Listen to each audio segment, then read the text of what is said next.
Let's start number 6, Ford Model T. Nobody expected Ford to do this. Not like this.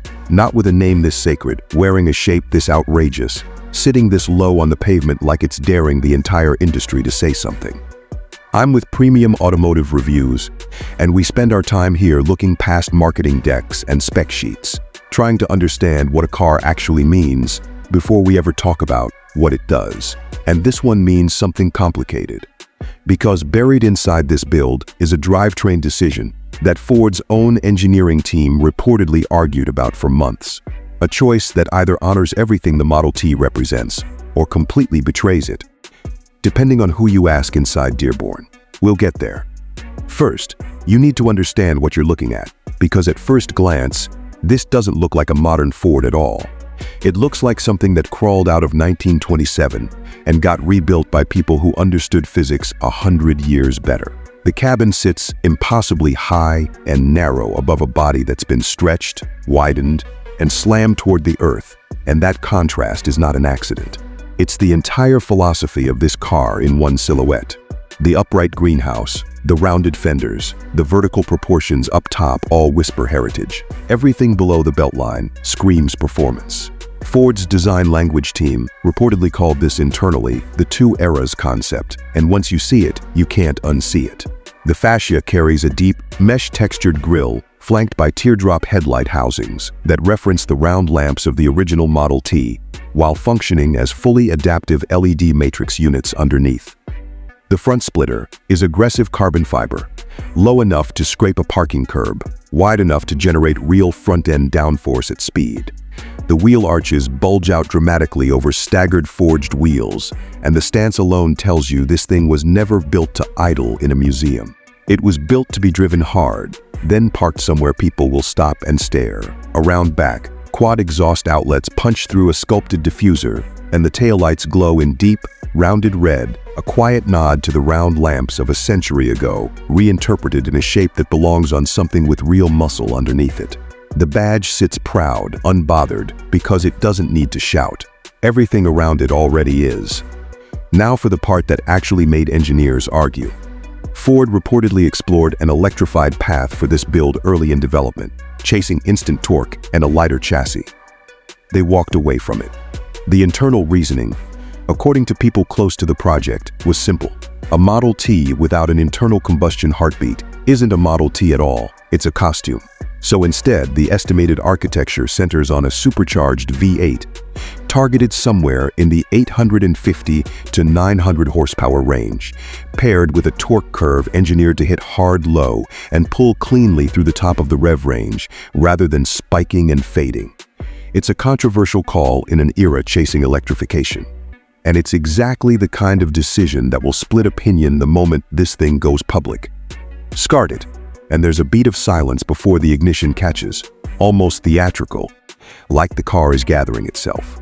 Then the supercharger whine layers in underneath a deep, chesty exhaust note that settles into an idle with real weight behind it.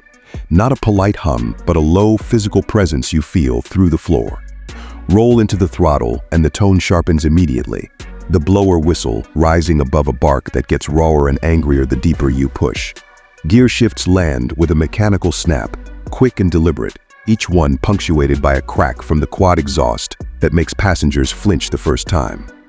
Yet step back inside and close the door, and the cabin goes remarkably quiet. Triple-layer glazing and dense acoustic insulation strip away the wind and road noise, so the engine becomes something you choose to hear rather than something you're forced to endure.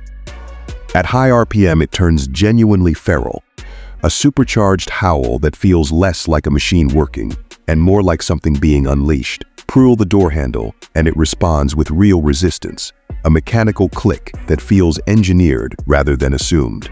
Drop into the seat, and you're set low, snug, thighs supported properly. The wheel adjustable enough to find a position that feels tailored rather than generic. Hand-stitched leather runs across the dash and doors, warm and slightly textured, with brushed metal accents catching light instead of reflecting it flatly. There's a faint scent of leather and something subtly mineral, like warm machinery, that never becomes overpowering. Ambient lighting traces the cabin in a soft amber glow after dark, deliberately reminiscent of old dashboard illumination, rather than the cold blue-white of most modern interiors. The main touchscreen is angled toward the driver, integrated cleanly rather than bolted on, and a secondary display behind the wheel handles instrumentation with clean, legible dials that still nod to analog gauge design. Everything closes with a density that suggests real engineering underneath the surface, not just a styling exercise wrapped around a parts bin. The technology inside stays out of your way until you need it. Adaptive driver assistance monitors following distance and lane position without nagging. Over-the-air updates keep the car improving after it leaves the dealership, and the connectivity suite links your phone in seconds without demanding attention. None of it feels like software fighting for control. It feels like a quiet co-pilot that steps in only when it genuinely helps. Move off the line for the first time, and the immediate sensation is how planted everything feels despite the aggressive proportions. Steering is direct and nicely weighted, communicating road texture without transmitting every imperfection into your palms. Throttle response is sharp but never nervous, the supercharger filling in torque instantly, rather than making you wait for boost. Brakes bite with confidence and progressive feel, never grabby, always predictable. The suspension, tuned with adaptive dampers, manages a genuinely difficult job here, keeping a wide, heavy-feeling chassis composed through direction changes, while still absorbing rougher pavement without punishing your spine. There's real chassis balance in fast corners, the rear staying planted under power, rather than stepping out unpredictably. It's not a soft car, and it shouldn't be. But it's not brutal either, and long stretches on rougher American backroads confirm this thing has been engineered for real-world driving, not just closed-course theater.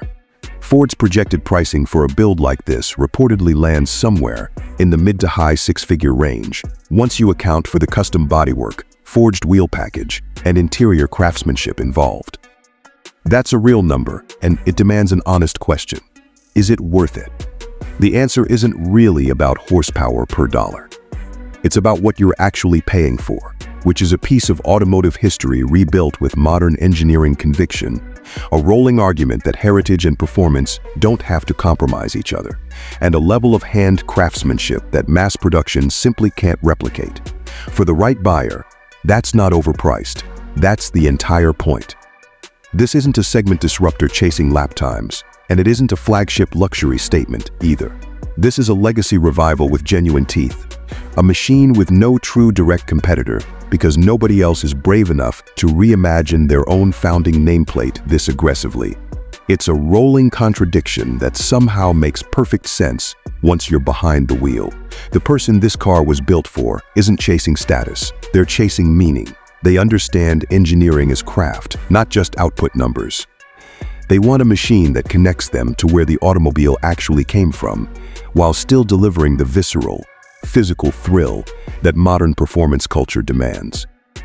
They're the type who reads the history before they buy the car, who wants their ownership experience to feel earned rather than simply purchased. It isn't without compromise. That low, wide stance and stiffened chassis tuning mean rear visibility is genuinely limited. And this isn't the car for daily grocery runs through tight parking structures. Ford made a deliberate trade here, prioritizing presence and performance over everyday convenience. And that honesty matters more than pretending this thing does everything perfectly. Picture this on an empty desert highway at first light. Heat still hours away, the horizon flat and endless. That supercharged V8 echoing off nothing but open sky. That's where this car makes sense. That's where it stops being a curiosity and becomes something closer to a statement. Before we wrap up, I want to know where you land on something genuinely debatable. Ford reportedly walked away from an electrified version of this build to keep the V8 heartbeat intact. Was that the right call, honoring heritage over efficiency? Or is it a missed opportunity in an era that's clearly moving forward? Let's start number 5, Pontiac Firebird Trans Am. Never in mainstream headlights, but always in the corner of every enthusiast's eye. That's where the Firebird nameplate has lived since GM let it go quiet. Premium Automotive Reviews has spent months chasing rumors, industry insiders, and design leaks to understand what a returning Pontiac Firebird Trans Am would actually mean in 2027, not as nostalgia bait, but as a real engineering statement. And buried inside that story is one drivetrain decision insiders say almost didn't happen. A call that could have made this car forgettable, or turned it into the most honest muscle car built in a generation. Pontiac's disappearance never felt like closure. It felt like a sentence that got cut off mid-word. So when reports began circulating about a next-generation Firebird Trans Am, the reaction wasn't excitement so much as disbelief, the kind reserved for rumors too good to trust. But the philosophy behind this reported revival isn't about resurrecting a logo for merchandise. It's about proving that a two-door, rear-drive American coupe can still be engineered with intention in a market drowning in crossovers. Stand in front of it, and the first thing you notice is restraint, which is unusual for a car wearing this badge. The hood carries deep, structural creases that aren't decoration. They're reportedly functional, channeling heat away from a front-mounted intercooler setup. The grille sits low and wide, flanked by quad-ringed lighting elements that nod backward at 70s Firebird design language without copying it outright. Wheel arches are pushed aggressively outward, communicating something simple before the engine ever fires. This car has grip it intends to use. Underneath that hood, industry sourcing points to a supercharged 6.2-liter V8, targeting somewhere in the neighborhood of 850 to 900 horsepower in its top Trans Am trim, paired with a reinforced 8-speed automatic and an optional short-throw manual for purists who still believe in doing the work themselves. That manual gearbox is the quiet controversy. Some engineers reportedly pushed to drop it entirely in favor of dual-clutch efficiency. But the decision to keep 3 pedals alive is exactly the kind of stubbornness that makes this project feel real rather than focus-grouped. Twist the key, or more accurately, press the ignition, and the startup sequence is deliberately theatrical without becoming cartoonish. There's a half-second of silence. Then the supercharger whine layers under a deep mechanical bark as the V8 settles into idle, a low, chesty rumble that vibrates through the seat bolsters rather than just the exhaust tips. Roll into throttle, and the tone sharpens immediately. No lag, no hesitation, just a wall of torque, arriving with a sound that's raw and unapologetically American.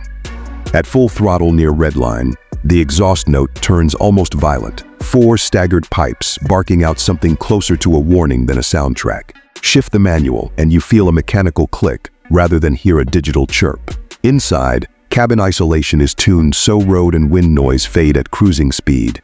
But that engine note is allowed to intrude on purpose, because silence was never the point of this car. Pull the door handle, and it resists slightly before releasing. A small tactile cue that this isn't a lightweight econobox.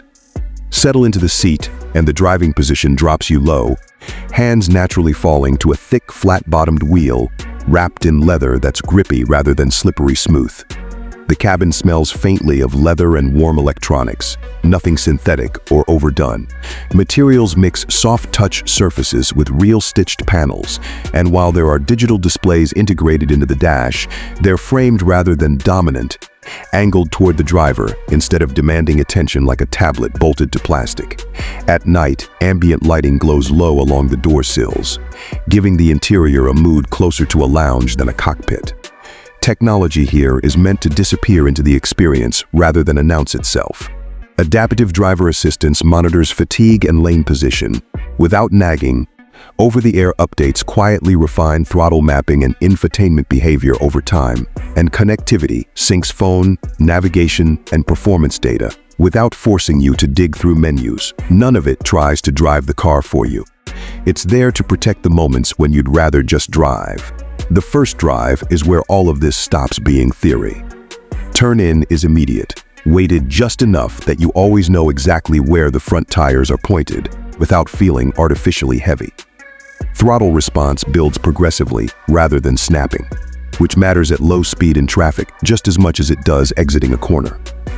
Brake pedal feel is firm and communicative, biting early and staying consistent even after repeated hard stops. The suspension, reportedly a magnetic adaptive setup, borrowed and refined from GM's performance division, soaks up broken pavement without disconnecting you from it. And the chassis balance leans playful rather than nervous, willing to rotate slightly under trail braking if you ask it to. Seats hold you through direction changes without digging into your ribs, and in that first quarter mile of acceleration, there's a physical shove into the seat back that makes conversation stop mid-sentence. Pricing is expected to land in the mid to high $70,000 range for a fully equipped Trans Am trim, positioning it above domestic muscle rivals, but well below the exotic segment it visually flirts with. That number only makes sense once you understand what you're actually paying for. It's not just horsepower or a badge. It's the willingness of an automaker to build something emotionally uncompromising in an era obsessed with efficiency metrics and shared platforms. You're paying for the manual gearbox nobody asked an accountant to approve. This isn't a segment disruptor, and it isn't chasing supercar numbers. It's a legacy revival built with modern engineering discipline. A car with no true direct competitor because nothing else currently tries to be both a spiritual continuation and a genuinely capable modern performance coupe at the same time. If there's a single sentence that captures its intent, it's this: some cars are built to win comparisons, and this one was built to finish an argument that started decades ago. The kind of person this Firebird was built for isn't chasing status. They're the driver who still rolls the window down on an open stretch of road just to hear the engine unfiltered. Who cares more about how a car communicates through the seat than what's printed on a spec sheet? Who sees a manual transmission as a feature rather than an inconvenience? This is a car for someone who understands that driving is supposed to require something from you. It isn't flawless, and that's part of what makes it believable. Rear visibility is compromised by that aggressive roofline and wide C-pillar, a trade-off Pontiac's designers reportedly accepted knowingly in exchange for the silhouette. Cargo space is modest. Ride quality firms up noticeably in its sportiest suspension mode, and this is not a car built to disappear into daily errands unnoticed. Those are the costs of building something this focused, and buyers who understand the car will understand why.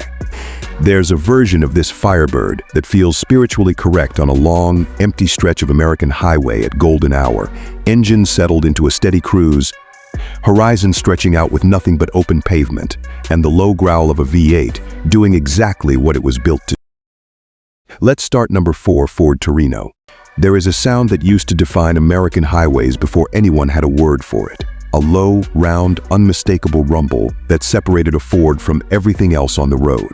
Somewhere along the way, that sound got engineered out of existence, smoothed over, quieted down, apologized for. Welcome to Premium Automotive Reviews, where we look past marketing language to ask what a car actually means. And today that sound is back, standing right in front of me, wearing a name Ford buried decades ago. But before we get into what this car looks like or what it costs, there is a decision Ford's engineering team made about how this car breathes that nobody expected from a company that spent the last 10 years chasing efficiency numbers, and understanding that decision is the key to understanding everything else about this car. The color is a deep, saturated red that photographs almost like liquid on a sunny afternoon and reads as pure aggression under overcast skies, a shade Ford's design studio apparently chose specifically because it refuses to disappear into a parking lot. The proportions immediately tell a story of restraint and confidence working together. This is a long hood, short deck fastback silhouette, low and wide, with a stance that pushes the wheels out toward the corners of the body in a way that speaks to genuine engineering intent rather than surface styling. The quad-round headlamps flanking a mesh pattern grille are an unmistakable nod to the original Torino nameplate, reinterpreted with LED technology, but refusing to abandon the round housing that made the original face so recognizable. This is not a car hiding its heritage behind minimalist Scandinavian design language. It wants you to know exactly what decade shaped its soul, even as everything underneath that face is built for right now. The hood carries a pronounced double power dome, twin raised sections that flow rearward from the grille toward the windshield, with genuine structural purpose beneath them, housing additional clearance for the engine that lives underneath. Side vents sit pressed into the front fenders, just behind the wheel arches.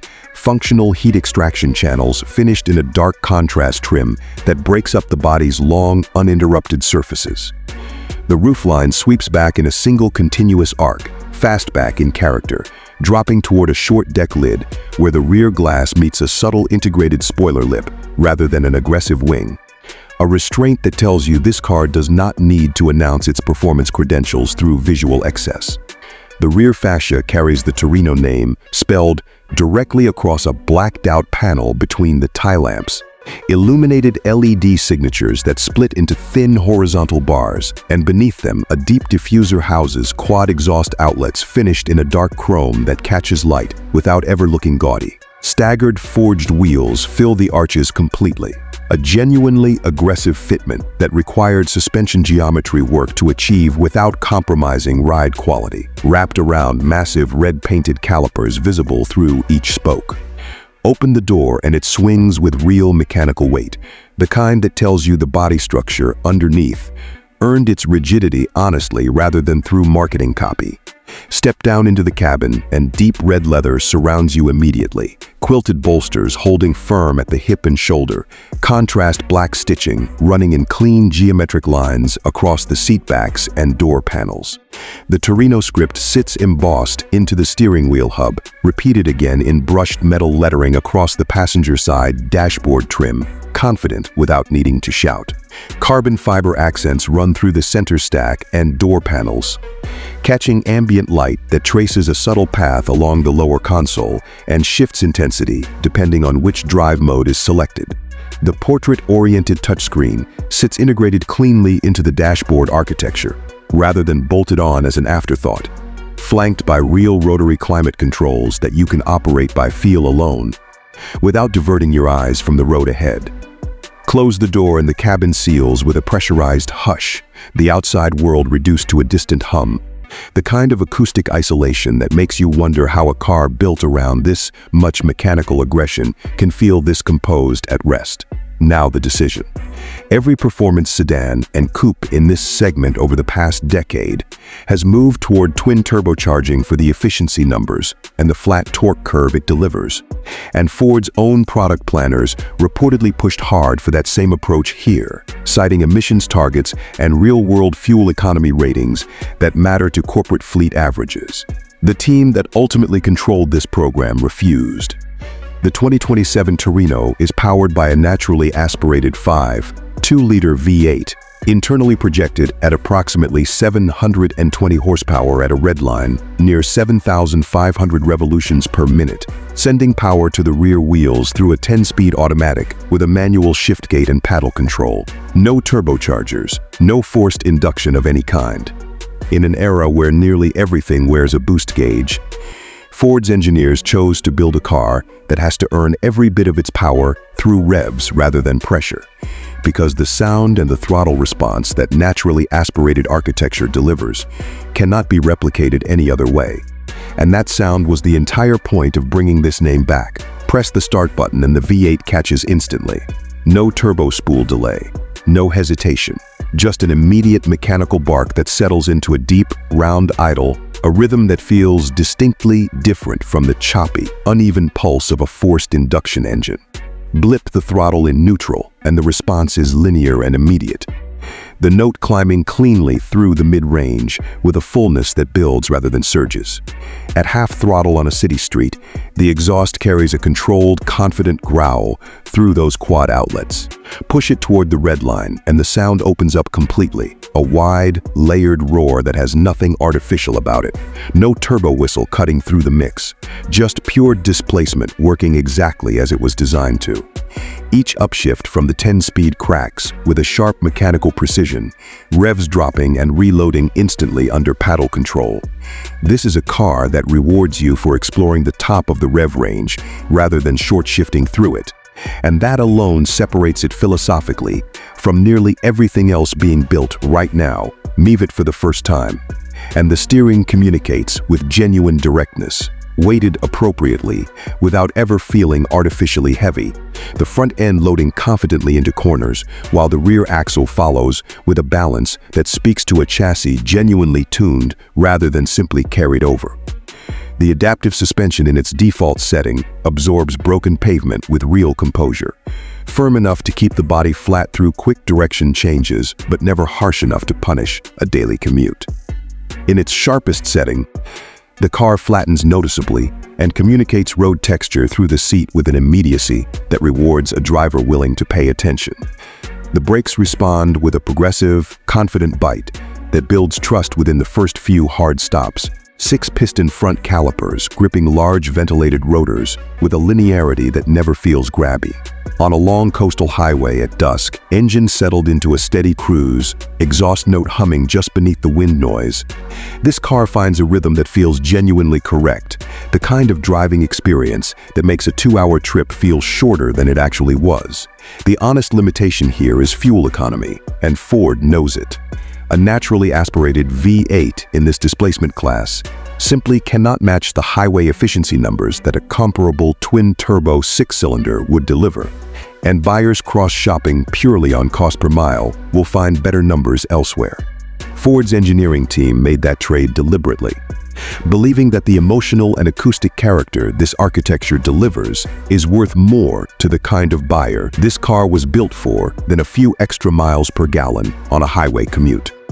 Estimated pricing lands between $68,000 and $79,000 depending on specification, a figure that positions the Torino directly against established performance coupes that never had to justify keeping a naturally aspirated engine alive in an era determined to phase it out. The 2027 Ford Torino occupies a position that few current cars can claim honestly. It is not simply a nostalgia play riding on a recognizable name, and it is not just another modern muscle coupe chasing horsepower figures for a spec sheet. It is a deliberate act of engineering stubbornness, a company choosing to keep a sound alive that the rest of the industry decided was no longer worth the fuel economy penalty. The person this car was built for understands that a number on a window sticker is not the same thing as how a car makes you feel at 6,500 revolutions per minute with the windows down. Someone who has sat in a turbocharged car and felt something missing, even while the acceleration numbers looked identical on paper. Someone who values honesty in engineering over convenience in ownership. Before we close, here is a genuinely worth debating. Ford chose to build this car around a naturally aspirated V8, specifically to preserve an authentic engine sound, accepting a real fuel economy penalty as the cost of that decision. Is that the right call in 2027? A meaningful stand for driving character in an industry that has quietly abandoned it? Or is it a stubborn refusal to accept where automotive engineering genuinely needs to go? Both sides deserve real consideration. Let's start number 3, Lincoln Continental Royal. Nobody at Lincoln expected to build this car again.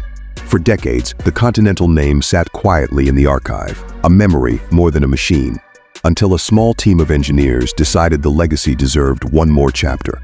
I'm bringing you that chapter today, here on Premium Automotive Reviews, where we look past the marketing language and ask what a car actually means to the people who build it and the people who will eventually own it. And before we go any further, there's one decision buried deep in this car's engineering that Lincoln almost didn't approve. A choice that splits opinion inside the company itself, and we're going to get to exactly what that is. Start with the way it sits. This Continental doesn't lean on nostalgia the way a retro reboot usually does. The proportions are long, the hood stretches with old-world patience, but the surfacing is tight, modern, almost sculpted by wind rather than drawn by hand. The greenhouse sits low against a broad shoulder line, and that shoulder line does something clever. It catches light differently, depending on the angle you're standing at, so the car never looks quite the same twice. The face is where the emotional statement lives. A wide, upright grille signals presence without shouting for attention, flanked by a thin horizontal lighting signature that reads as calm rather than aggressive. There's confidence here, not arrogance. The wheels are pushed to the corners, the stance is planted, and every line down the flank seems to be moving even when the car is standing still. This is a Lincoln that wants to be respected before it's noticed. And that's a very different emotional target than most modern luxury design chases. Open the door and the character of the car changes completely. There's a soft mechanical resistance, a weighted click, then silence. The cabin doesn't greet you with screens first, it greets you with material. Hand-finished leather across the seating surfaces, open-pore wood that still smells faintly of the workshop it came from. Brushed metal accents that are cool under the fingertips rather than cold. The seating position is upright but relaxed, more grand tourer than lounge chair, because Lincoln wants you engaged with the road, not isolated from it. The steering wheel is thin-rimmed and deliberately old-fashioned in its diameter, a quiet rebellion against the oversized wheels flooding the segment right now. Ambient lighting rises gently rather than snapping on, and the cabin holds a hush that feels engineered rather than accidental.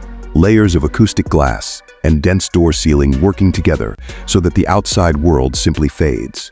Sitting here before the engine even starts, you already understand what kind of car this is. It's not trying to impress you. It's trying to earn your trust slowly. The technology inside supports the driver rather than competing with them.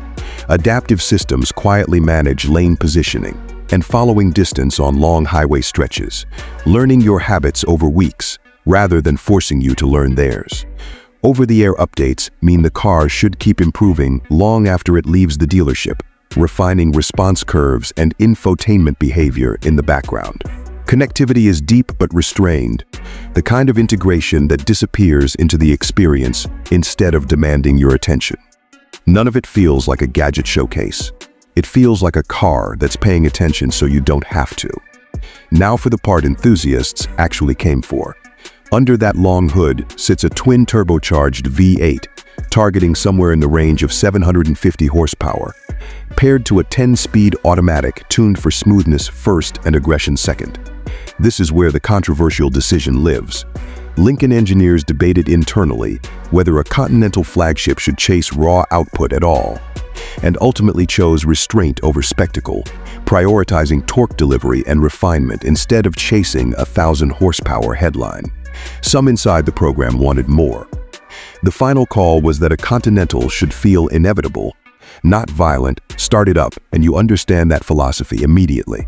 There's a brief mechanical settle, then a low, texture idle that sits in your chest rather than your ears, deep but composed. Roll into the throttle and the exhaust opens with a controlled growl, layered and metallic at the edges, never raw, never crude. Upshifts land with a soft mechanical thud rather than a bark, engineered for confidence rather than theater. Push toward the upper rev range and the tone sharpens, tightens, becomes more urgent without ever losing its composure. And then cabin isolation returns almost instantly once you back off. The outside world muted again like a door closing on a room full of noise. The first moments of actual driving tell you everything the spec sheet can't. Steering weight builds naturally as speed increases. Communicative without being nervous. The kind of feel that rewards a relaxed grip rather than a tense one. Throttle response is immediate but never jumpy. Torque arriving in a smooth wave that pins you gently rather than snapping your head back. Brake feedback is progressive, confident, exactly where your foot expects it to be.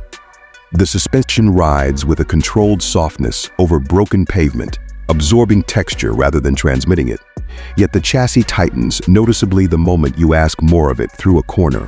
Body roll checked, weight transfer measured. Long-distance comfort was clearly a design priority here.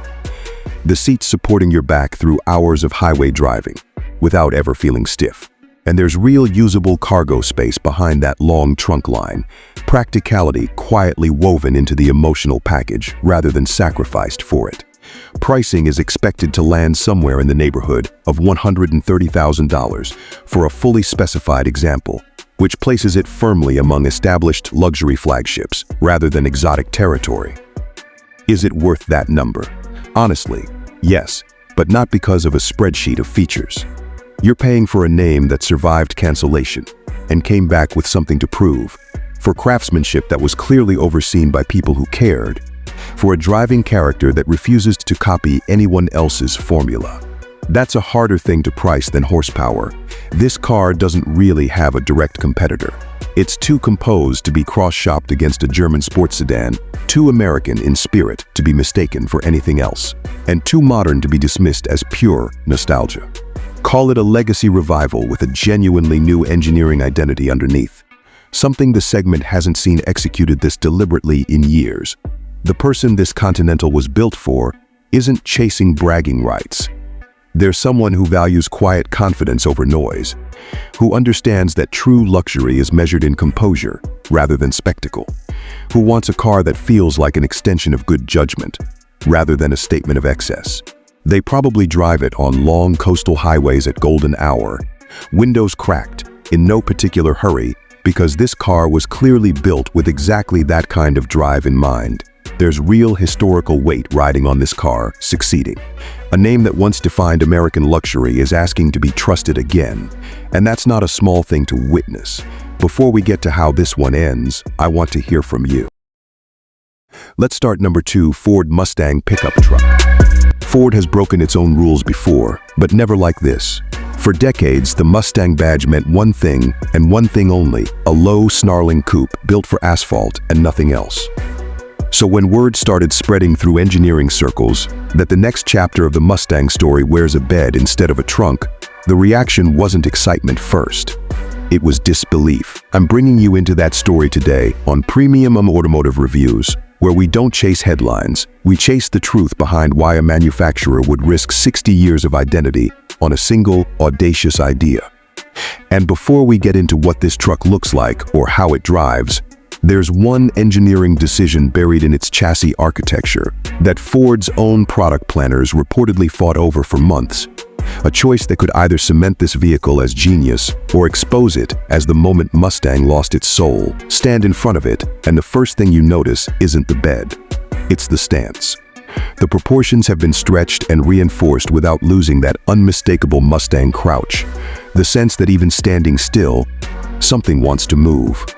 The hood carries deep, muscular character lines that flow backward into a windshield, raked just enough to whisper performance rather than shout it. Tri-bar LED lighting signatures, a Mustang hallmark since the 6th generation, have been reworked into a sharper, more aggressive geometry up front, projecting intent before the engine ever turns over.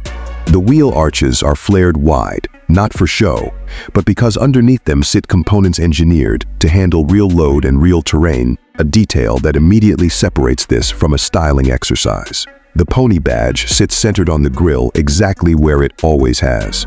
A quiet reminder that no matter how far this vehicle strays from tradition, its heart hasn't moved an inch. Around back, the fastback-inspired roofline tapers into the bed rails in a way that shouldn't work on a truck, and yet it does.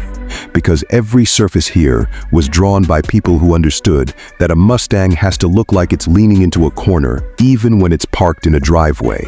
Step up and open the door, and the cabin doesn't greet you like a work truck. It greets you like a driver's seat that happens to sit a little higher. The seating position is upright but purposeful. Hip points raised just enough for command of the road without sacrificing the connected. Low-slung feeling Mustang owners expect from the wheel. That wheel itself is thick-rimmed, wrapped in a leather that's been treated to stay grippy, whether your hands are dry or sweating through a hard pull off the line. The materials throughout lean into a blend of soft-touch surfaces and exposed structural texture. Aluminum finish accents catching ambient light rather than reflecting it harshly. There's a faint scent of leather and machined metal, the kind that tells you this cabin was assembled, not molded and forgotten. Lighting is warm at night, amber rather than clinical white, designed to feel like a lounge rather than a cockpit.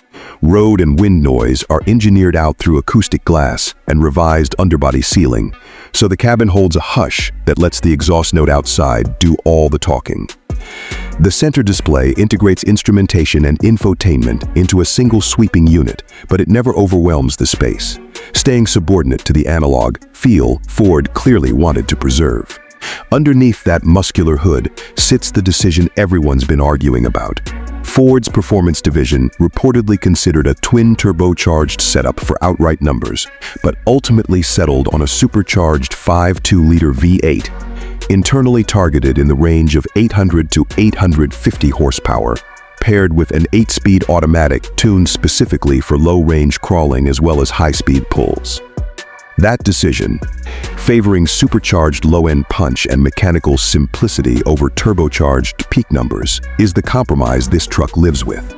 It sacrifices a chase for round-number bragging rights in favor of throttle response that feels instantaneous, the way a Mustang has always felt instantaneous. Power reaches all 4 wheels through a 2-speed transfer case with a locking rear differential built for genuine off-pavement duty, not just badge-deep capability. Twist the key, or rather, press the ignition, and the V8 doesn't idle politely. It settles into a low, uneven rumble, chest-deep and slightly impatient, like it's waiting for permission. Blip the throttle and the supercharger whine cuts through the exhaust note, sharp and mechanical, layered over that deep American V8 growl. Roll away from a stop and the sound builds progressively, not artificially amplified, just raw displacement doing what raw displacement does, a rising wall of noise that hardens as the revs climb toward the top of the tachometer. Upshifts land with a firm, mechanical crack through the exhaust, quick and physical, rather than smoothed over. Back off, and the cabin goes nearly silent again, the isolation returning as though the violence outside never happened. At high RPM, right before redline, the note turns almost feral, raspy and urgent. The exact emotional signature Mustang enthusiasts have chased for generations, just now with a truck's low-frequency undertone layered beneath it. The first moments of actual driving confirm what the sound promised. Steering weight builds naturally off-center, communicating road texture with more honesty than most trucks bother to offer. Throttle response is immediate, no lag, no hesitation, just direct translation of right foot to rear axle. The suspension, a long-travel independent setup up front, paired with a well-controlled multi-link rear, soaks up broken pavement without ever feeling disconnected from the road the way softer trucks often do. Push it into a corner and the chassis balance surprises you. Body roll is present, but managed. Never sloppy, never alarming. Braking feedback is firm underfoot, progressive rather than grabby, giving confidence during hard stops from real speed. The seats hold you through lateral load better than expected for a vehicle this size, bolstering that feels borrowed directly from the coupe. In that first sequence of acceleration, the emotional reaction is almost involuntary, a grin. Because nothing about this feels like compromise, it feels like conviction. Technology here supports the driver rather than distracting from him. Adaptive cruise, lane centering assistance, and trailer-aware stability control are folded quietly into the background, present when needed and invisible when not. Over-the-air updates mean the powertrain calibration and infotainment can evolve without a dealership visit. A terrain response system reads wheel slip and adjusts torque distribution before the driver even notices a loss of grip. And a suite of camera-based awareness tools makes towing and tight maneuvering considerably less stressful. None of it announces itself with jargon. It simply makes the truck easier to live with every single day. Pricing is expected to open in the mid-60s and climb toward the mid-70s for higher trims once options are factored in. That number sits above traditional half-ton competitors, and reasonably so, because what buyers are paying for isn't hauling capacity alone. They're paying for 6 decades of emotional inheritance, compressed into a body style nobody expected to carry it. They're paying for a vehicle that drives like it remembers what made the nameplate matter in the first place, refusing to let practicality erase personality. This isn't a segment disruptor in the way a new EV pickup disrupts the establishment. It's something rarer, a legacy revival wearing a completely unfamiliar shape, proof that identity can survive a total change in form factor if the engineering underneath stays honest to what came before. The person this truck was built for isn't chasing the biggest towing number on a spec sheet. They're someone who grew up wanting a Mustang, who now needs a truck for real life, kids, gear, weekend projects, and refuses to accept that growing up means giving up what made them fall in love with driving. They want capability without surrendering character, and they're willing to pay a premium to avoid that trade-off. Long-distance comfort hasn't been forgotten either. The cabin holds composure over highway expansion joints. The bed offers genuine usable cargo space rated for real work. and ride quality on extended drives stays composed rather than fatiguing. Everyday drivability quietly built into a vehicle that could easily have prioritized spectacle over substance. Let's start number 1, Oldsmobile Cutlass 442. Somewhere in a General Motors design archive, there is a file that was supposed to stay closed forever. A brand that GM itself declared dead in 2004, buried with more dignity than most automotive obituaries receive, was never supposed to see a showroom floor again. And yet here it is, standing in front of me right now, wearing a nameplate that an entire generation of engineers grew up believing they would never get to work on again. Welcome back to Premium Automotive Reviews, where we look past the marketing language and ask what a car actually means, not just what it claims to be. And this one means something complicated, because buried inside this car's chassis architecture is a decision that GM's own product planners fought over for months, a decision about what this car was allowed to share with its corporate siblings and what it absolutely could not. A decision that determines whether this is a genuine revival or an expensive costume. We'll get to that. First, let it exist in front of you. The color is a warm champagne pearl, something GM's paint division apparently spent real time developing, because it shifts from a soft ivory in shade to something closer to aged gold under direct sun. It is not a color chosen to be safe. It is a color chosen to look expensive standing still. The proportions are wide, genuinely wide, a stance that pushes the fenders outward with a wide body aggression that immediately separates this from anything wearing a bow tie or a blue oval badge. The hood carries twin carbon fiber heat extraction vents, deep and functional, mesh-lined and angular, positioned with an intent that tells you forced induction lives underneath before a single spec sheet confirms it. The Oldsmobile script sits pressed into a blacked-out horizontal grille bar, flanked by sharp LED headlamp clusters that cut a narrow, focused signature rather than a wide, friendly one. This front end is not trying to be liked. It is trying to be respected. Move along the flank, and the carbon fiber side blades ahead of the doors are not decoration. They are functional brake cooling ducts feeding air directly to the front rotors, a detail borrowed from endurance racing philosophy rather than streetcar styling trends. The 442 badge sits quiet on the front fender, small, confident. Unwilling to shout for attention, it has already earned through 8 decades of meaning something to people who know.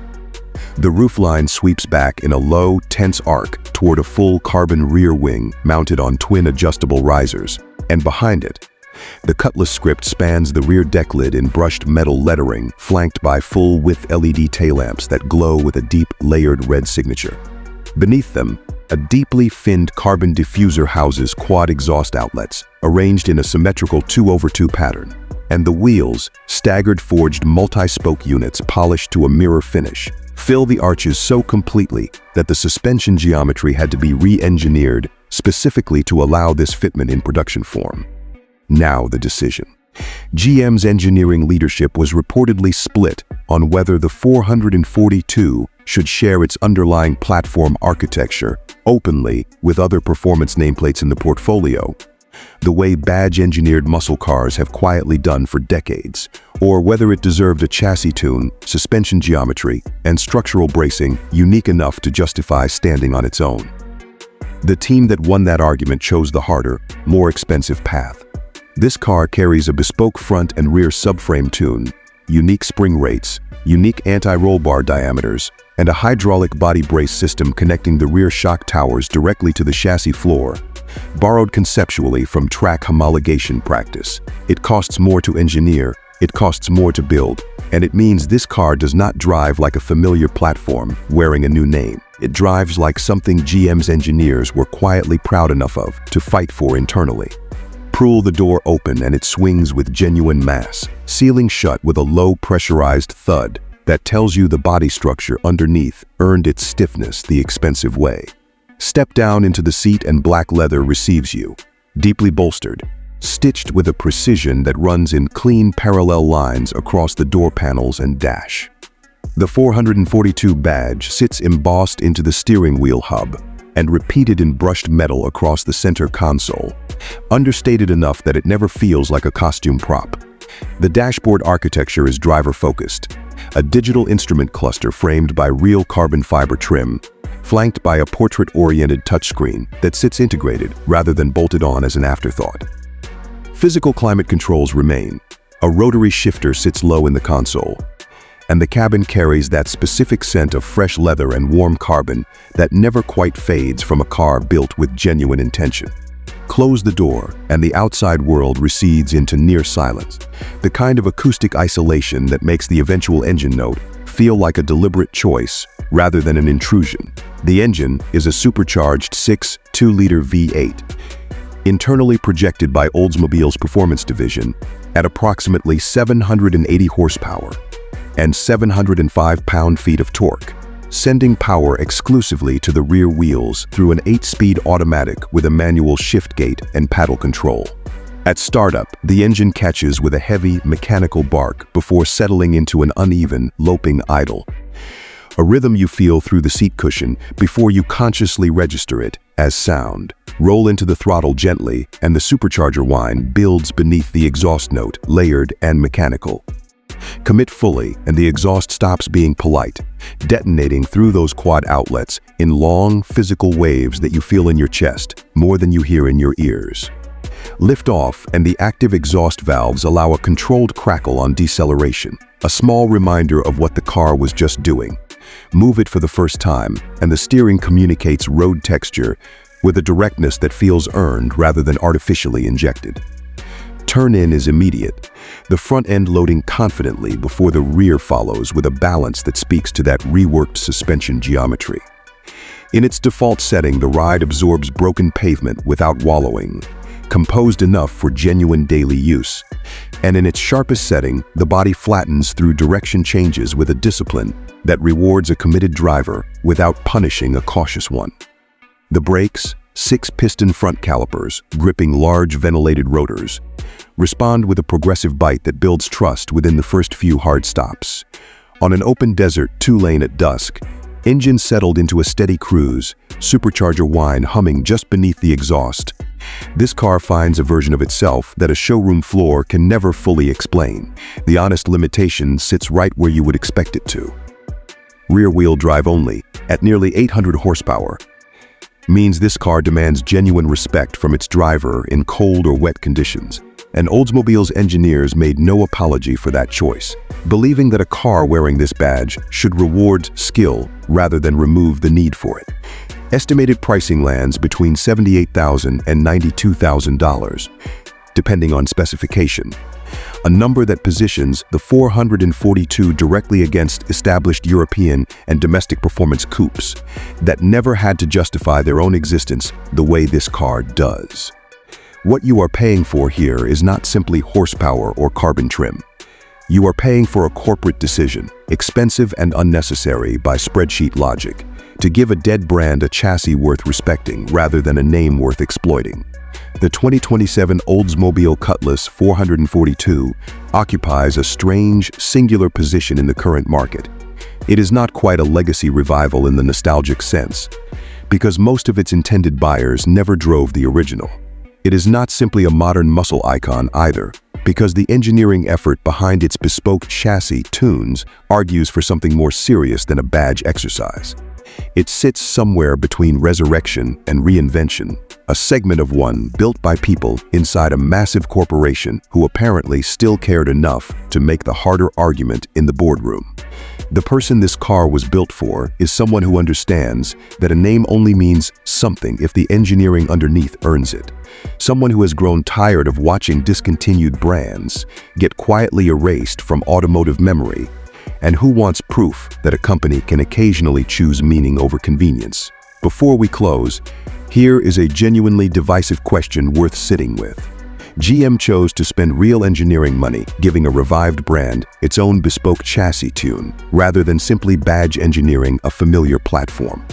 Was that the right use of resources in a market where most buyers would never have known the difference? Or does that kind of unnecessary integrity matter more than it should in an industry that has quietly stopped bothering with it? Both positions deserve real consideration. Leave your answer below, and if stories like this one are why you keep coming back, subscribe, because 2027 still